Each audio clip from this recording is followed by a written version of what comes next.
Before you spend a single dollar on the Cairo or Luxor Pass, watch this first. These passes look like a great deal, unlimited access, and big savings. But the real question is, are they actually worth your money? Or are you paying more than you need to? And here's something strange. Even though millions of people visit Egypt every year, very few travelers ever talk about these passes. You'll hear endless advice about the pyramids, the museums, the temples, but almost no one explains how these passes actually work, what they include, or whether they're actually worth buying. Today, I'm going to break everything down clearly. What's included, what's not, the hidden advantages, the unexpected problems, and whether you should buy the pass or skip it. And trust me, if you're coming to Egypt, this video might save you hundreds of dollars and hours of wasted time. So stay with me until the end, because the final verdict may actually surprise you. Hi, Travexilers, and a warm welcome to everyone new here. Today we're diving into one of the most confusing decisions travelers face when visiting Egypt. Are the Cairo and Luxor passes really worth it? Before we begin, please like, share, and subscribe, and turn on the notification bell so you don't miss my upcoming Egypt itineraries, travel tips, and full guided walking tours. I've personally visited all the major sites included in these passes, from the Giza Plateau to Saqqara, from Karnak to the Valley of the Kings, and you can find my full guided tour videos on the channel to help you explore every site with confidence. Alright, let's begin with the Cairo Pass itself. The Cairo Pass gives you access to almost every major archaeological site and museum in the Cairo region for 5 consecutive days, and during that time you can enter and re-enter as many included sites as you like. This includes the Giza Pyramid Complex, the Egyptian Museum in Tahrir Square, Saqqara, and the Step Pyramid of Djoser, Dahshur, Bent Pyramid, and Red Pyramid, Memphis Open Air Museum, Coptic Cairo sites, Islamic Cairo monuments, and much more. The goal is simple: make it easier for visitors to explore Cairo without buying individual tickets. Now let's talk about the Luxor Pass. And honestly, this is where things get really interesting. The Luxor Pass gives you access to almost every major site in Luxor for 5 days, including Karnak Temple, Luxor Temple, Valley of the Kings, Valley of the Queens, Hatshepsut Temple, Medinet Habu, Tombs of the Nobles, Luxor Museum, Mummification Museum, and countless smaller temples and tombs. There are actually 2 versions. Standard Luxor Pass includes everything except the Tomb of Seti I and Nefertari, and Premium Luxor Pass includes all the sites, including Nefertari and Seti I. If you plan to visit the Tomb of Nefertari, one of the most beautiful tombs in Egypt, the pass becomes extremely attractive. Now that we understand what it includes, let's look at what it doesn't include, because this is where many travelers get confused. Some high-demand sites are not part of the Cairo Pass, such as Grand Egyptian Museum and the National Museum of Egyptian Civilization. I tested this myself during my visit, so keep that in mind. The Cairo Pass does not cover them. These exclusions matter because they affect whether the pass is worth it, depending on your itinerary. And that brings us to the part everyone wants to know. How much does it actually cost? The Cairo Pass costs around $130, while the Luxor Pass varies depending on whether you choose the standard or premium version. Both passes are valid for 5 uninterrupted days, giving you the freedom to re-enter any included site as many times as you like. Sunrise at Giza, sunset at Saqqara, or multiple visits to Karnak for photography. Prices can change without notice, so to get the most accurate and up-to-date information, make sure to check the official website of the Egyptian Ministry of Antiquities. I've added the link to the official website down below in the description, so you can easily verify the latest prices before you buy. Before we move on, there's something extremely important you should know, and this is where a lot of people get confused. What you need to buy the Cairo or Luxor Pass. When you buy either pass, you must bring your actual passport, a photocopy of your passport, a passport-sized photo, and cash only. In US dollar or euro, around 130 US dollar. The bills must be clean, crisp, and untorn. You won't be using Egyptian pounds for this, even though you're in Egypt, and most locations don't accept credit cards either. So make sure to prepare these things before heading to the ticket office. Once everything is submitted, the Cairo Pass is issued immediately and is valid for 5 consecutive days. You can re-enter all-included sites as many times as you want. But here's where it gets interesting. The part that can either save you a lot of money or leave you disappointed. The 50% discount trick that many travelers don't know. Here's a money-saving secret. If you buy both the Cairo Pass and the Luxor Pass in the same calendar year, the second pass is 50% off.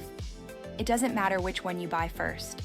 So the smart strategy is, if you plan to visit both cities, buy either pass first, then get the second pass at half price.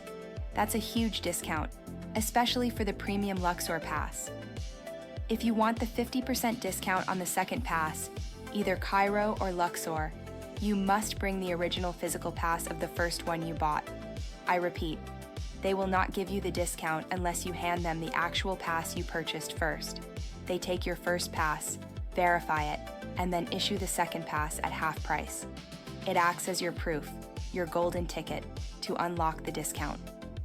So here's the secret every traveler needs to know. Do not lose your first pass. Do not throw it away, and do not fold it or leave it in your hotel. Without that card in your hand, you cannot get the 50% discount, even if you bought the first pass the day before. Most tourists never find this out until it's too late. But now you know. This one tip alone can save you over $100 during your Egypt trip. Once you know the cost and the rules, the next step is finding the right place to purchase them. Where to buy the passes? You can buy the passes at designated offices. For Cairo Pass, usually at the Giza Plateau office, or the Egyptian Museum in Tahrir Square. They no longer sell the pass at the Zamalek Egyptian Antiquities office.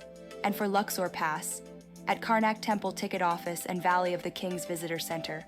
These offices sometimes have limited hours, so plan your day accordingly. Alright, now that we know how to get the passes, the next question is the most important one. So, should you buy it? This depends on how many sites you plan to visit, how much time you have, whether you want to revisit places, and whether you're buying a second pass to get the 50% discount. For some people, the pass saves hundreds. For others, it's not necessary. So let me give you a few quick scenarios to help you decide. Cairo Pass is great if you're spending 3 to 5 full days exploring Cairo, you want to visit Giza, Saqqara, Dashur, Memphis, and other archaeological sites. You don't want to wait in ticket lines at every site. You're the type who never skips historical places. It's your first time in Egypt, and you plan to see many sites. You want flexibility to revisit locations multiple times. You're a photographer or videographer who benefits from returning at different hours. And you're planning to buy the Luxor Pass as well, because the second pass becomes 50% off. And buy the Luxor Pass, especially premium, if you want to visit the Tomb of Nefertari.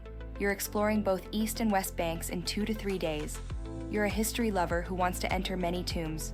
You want unlimited access to temples for photography, and you plan to revisit Karnak or Valley of the Kings more than once. The Luxor Pass, especially the premium version, is one of the best value passes in the world for archaeological tourism. But there are also cases where the pass doesn't make sense. So who should skip it? It is not ideal for visitors with limited time, travelers only doing Giza and Egyptian Museum, people visiting fewer than 4 or 5 sites, and budget travelers with very fixed itineraries. So now that you know how to decide, let's wrap this up with a quick summary. The Cairo and Luxor passes can be incredibly valuable, but only if they match your travel style and itinerary.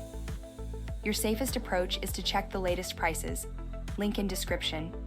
Make sure you know what's included, plan which sites you want to visit, and decide whether the 50% discount benefits you. Now let's talk about the real value. It's not only about the money you save, it's about the time you protect. Your hours in Egypt are precious, And the last thing you want is to spend them standing in lines or searching for ticket booths. With the pass in your hand, you skip all of that. No ticket counters, no scrambling for the right cash, no waiting behind tour groups. During the busy seasons, especially at Giza and Karnak, this becomes a huge advantage. You simply walk straight to the gate, show your pass, and go in. That feeling of moving effortlessly past the lines, it adds up fast. In many cases, this saves you 30 to 60 minutes at each site, and if you're exploring several places in a single day, the time saved becomes one of the biggest benefits of the entire pass. Now it's time to talk about the problems, because these passes aren't perfect. GEM does not accept the Cairo pass. The passes are non-refundable, even if you change your plans. You need to plan your days properly to get full value. Some smaller sites included in the pass may not interest everyone. And perhaps the biggest downside: if you're tired, sick, or decide to slow down your schedule, the pass becomes much less cost-effective. So here's my honest recommendation. The Cairo pass is worth it only if you're planning a deep historical exploration. If you only plan to see Giza, Egyptian Museum, and one or two other places, skip it. And Luxor Pass is one of the strongest travel investments in Egypt. If you want to see Nefertari's tomb or visit many temples in a short period, absolutely buy it. For photographers, vloggers, and history lovers, the Luxor Pass is almost always worth the cost. And now the question I know many of you are wondering: which pass did I personally choose? Cairo, Luxor, both, or neither? I'll share my exact choice and the reason behind it in just a second.